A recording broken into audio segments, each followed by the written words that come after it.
Nosotros vamos a abordar el tema de ventilación pulmonar e intercambio de gases. El grupo está compuesto de María Isabel Allende, Claudia Venegas y Constanza Cuevas, que les habla. Nosotros vamos a hablar en la anatomía y fisiología en cuestión del sistema pulmonar. Y vamos a abordar los músculos, la inervación, los volúmenes respiratorios y el intercambio de gases de oxígeno a dióxido de carbono. Anatomía pulmonar. El aparato respiratorio se inicia en la nariz y se termina en el alveolo más lejano, en la que se divide en vías aéreas altas, nariz, seno y laringe. Las vías respiratorias altas incluyen todas las estructuras localizadas entre la nariz y las cuerdas vocales, incluidos los senos y la laringe. La principal función de la vía respiratoria alta es preparar el aire inspirado, para que cuando llegue a la tráquea tenga la misma temperatura del cuerpo y esté totalmente húmedo.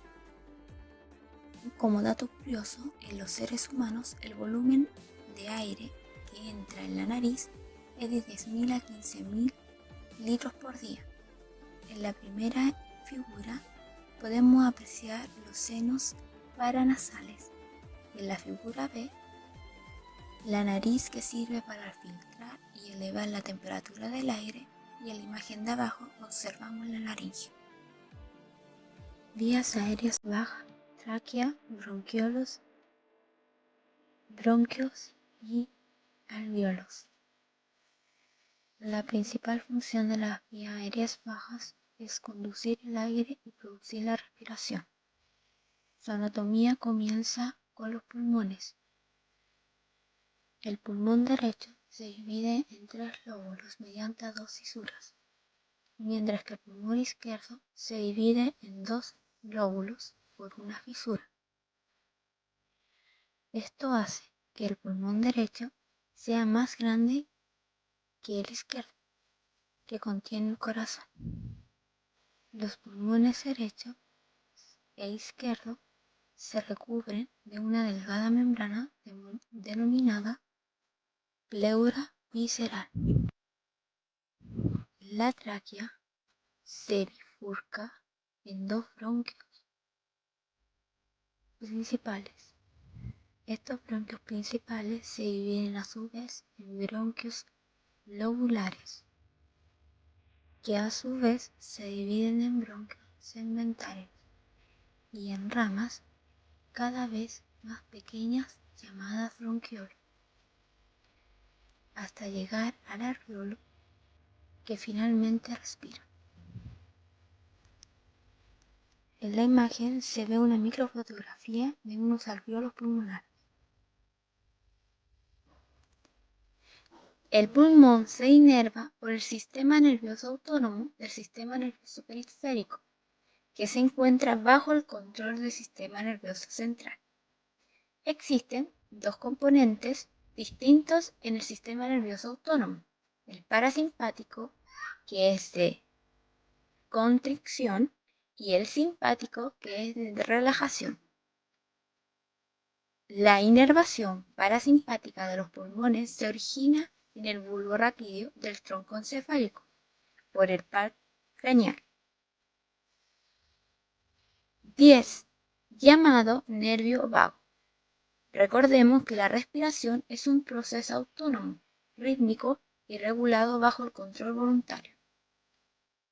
Músculo respiratorio: diafragma, intercostales, externos y escaleno. El proceso de respiración o intercambio de gases se inicia con la inspiración, que comienza por la contracción del músculo del diafragma. Cuando se contrae este músculo, empuja y desplaza el abdomen hacia afuera, lo que crea una presión negativa dentro del tórax, dado que los gases fluyen desde la zona de mayor presión a la de menor presión. El aire entra en los pulmones desde el exterior. Otro músculo importante en la inspiración son las intercostales externos, que tiran de las costillas hacia arriba y delante durante la inspiración. Los músculos expiratorios más importantes se localizan en la pared abdominal, que son restos del abdomen, oblicuos, internos y externos, y transverso del abdomen. En la figura podemos apreciar que para el lado izquierdo están los músculos de la inspiración y para el derecho los músculos de la expiración. Surfactantes y tensión superficial.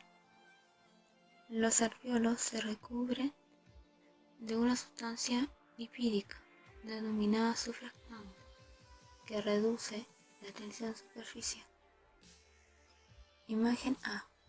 Las fuerzas de la superficie de la esfera de menor tamaño generan una presión mayor que la esfera más grande.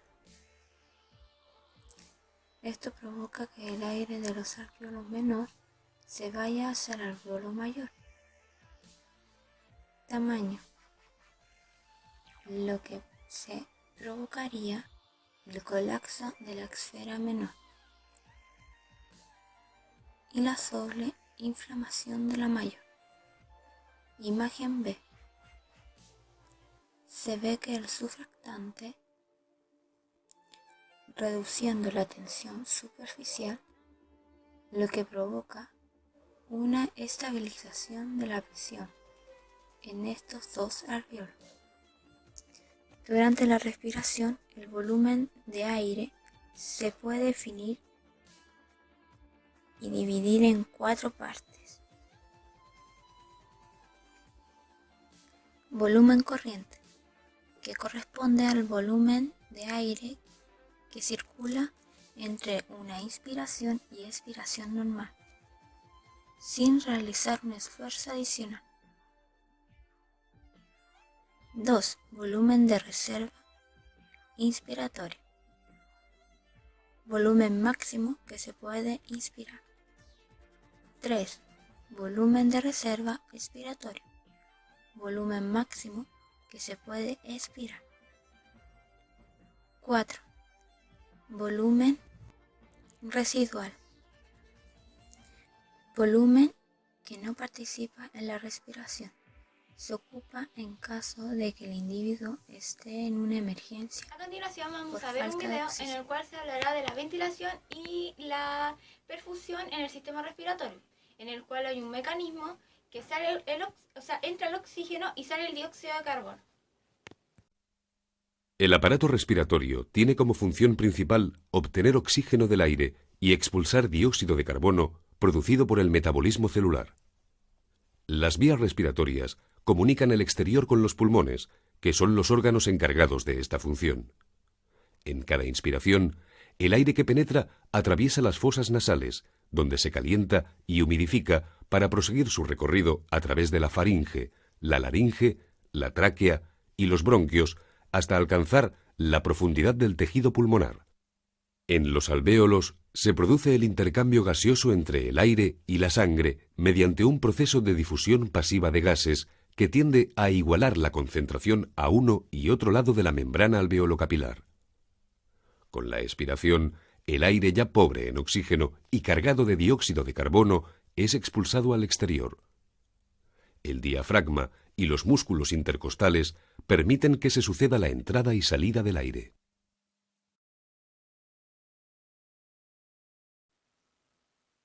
Transporte de oxígeno y dióxido de carbono. La captación y el transporte de estos gases entre los pulmones y los tejidos se han desarrollado un mecanismo especializado que permiten que la captación de oxígeno y la expiración de dióxido se produzcan de una forma simultánea. Además, estos mecanismos especializados facilitan la captación de estos gases. Hemoglobina es la principal molécula transportadora de oxígeno. Es una proteína con 2 componentes fundamentales, 4 grupos hemo no proteicos, cada uno de los cuales contiene hierro. en forma ferrosa y que son el lugar de unión para el oxígeno y una molécula de globina, constituida por 4 cadenas polipeptídicas. El átomo de hierro central se une de manera podemos apreciar que el sistema reversible al respiratorio oxígeno. posee mecanismos fisiológicos que vienen siendo de cómo el oxígeno va entrando a nuestra sangre y la va nutriendo, oxigenando, y cómo el dióxido de carbono va saliendo de ella.